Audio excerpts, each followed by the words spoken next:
Hello, everyone. Today's discussion is about The Thing Around Your Neck, written by Chimamanda Adichie, a Nigerian author born in 1977. Um, so, she is a prominent writer, world famous writer, award winning writer, mainly because of her different vibration in her stories. And she's acclaimed for her innovative themes like themes of identity, identity crises, migration, and how migrated people suffer in their selected diaspora. And she focuses on gender and gender issues, and mostly that she focuses on complex socio-political dynamics in both Nigeria and in the diaspora. She has already gained international recognition for her novels and short stories and essays, which highlight the experiences of Nigerians both at home and abroad. So let's focus on the short story, The Thing Around Your Neck. Let's focus on the topic, The Thing Around Your Neck.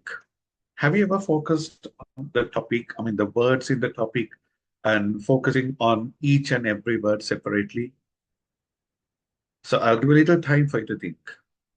Separate the words like the, thing, around, and your, and neck. So let me help you.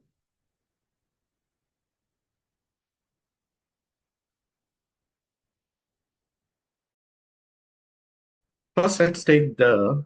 Usually, we know that the is an article, it's a determiner, definite article. Uh, Basically, we use that to express something that we know. For example, a boy, the boy, the boy. When we say the boy, we know that we know about that boy. We are definite about that. So this again gives an idea uh, that the topic tells something about that we all know. And when it is connected to the word thing is really abstract. It is not really definite. It's not defined, and um, it doesn't refer to a tangible object.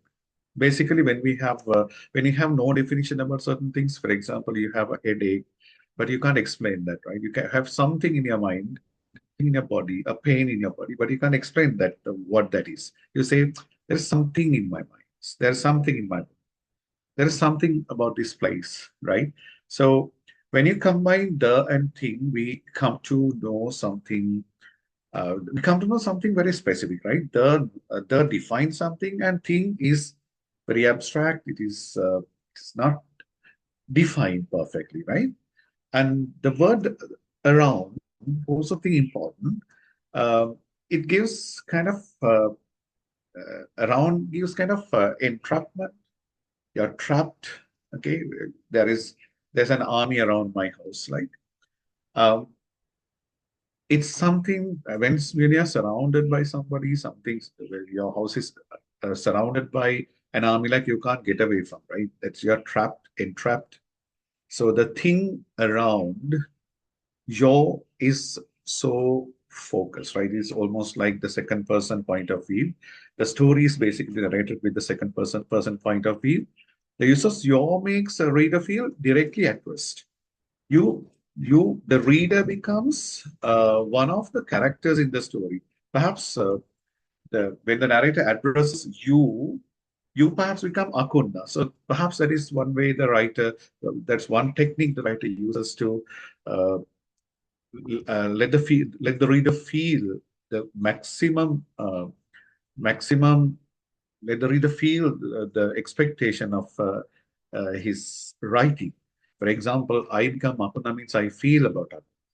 It's almost like I jump into the shoes of Apuna, right? Then neck is a very sensitive part of our body, and it connects head and the body. And neck is feels physically vulnerable. When if someone breaks the neck, that is the end of the person's life. Fatality is there.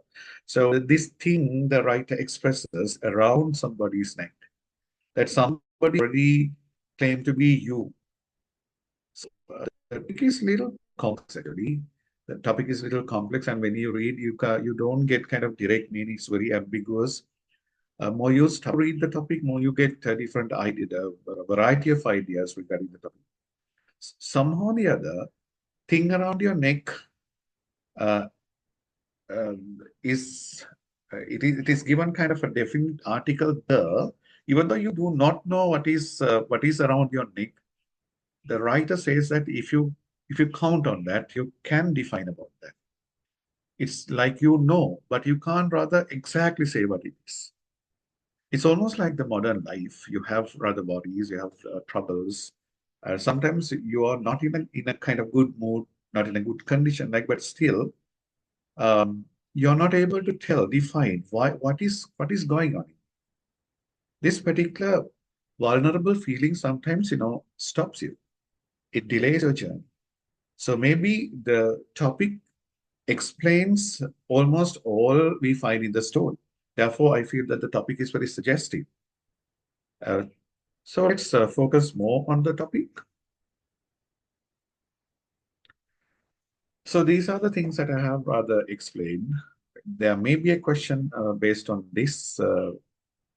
I mean, how topics become also. You have to think about it, right?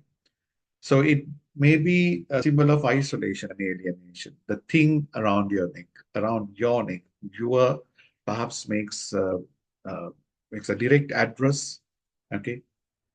And trauma and the struggle of Hakuna. It represents the emotional and psychological trauma she experiences, particularly after her uncle's sexual exploitation. You people have already rather read the story. You know the story by now.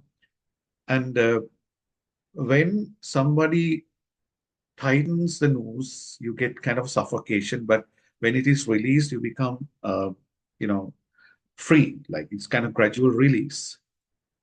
Um, Overall theme, the title reflects a broader immigrant experience, coping with cultural dislocation, homesickness, and trauma, all which suffocate Akunda until she seeks relief by returning home.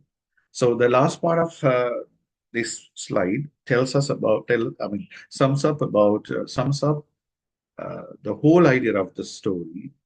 The story starts when Akuna is in Nigeria, and she wins a green card lottery, and she feels that she would rather gain more in life when she migrates to America. And she lands to America, and after that, she meets her own people there, and the treatment that she gets from her own people, and how she moves on in her life, and how she finds a partner, and how she ends up with a kind of a confused feeling. The end of the story is very ambiguous. To me, of course, it's really. I really can't get. I can't rather say that this is the end of a story. This is the end of the story. So it ends up in a very critical, ambiguous manner. Many readers can suggest many different ideas regarding the end and what is to happen to Akunna and what is to happen to the relationship between Akunna and the boyfriend, otherwise a partner. And will Akunna come back? Nothing is suggested. All right. So the thing around your neck, the title would say a lot. To me, there is something like we know, like the thing, but that thing cannot be directly expressed. There is so-called ambiguity included in this particular topic, and that comes into the story as well.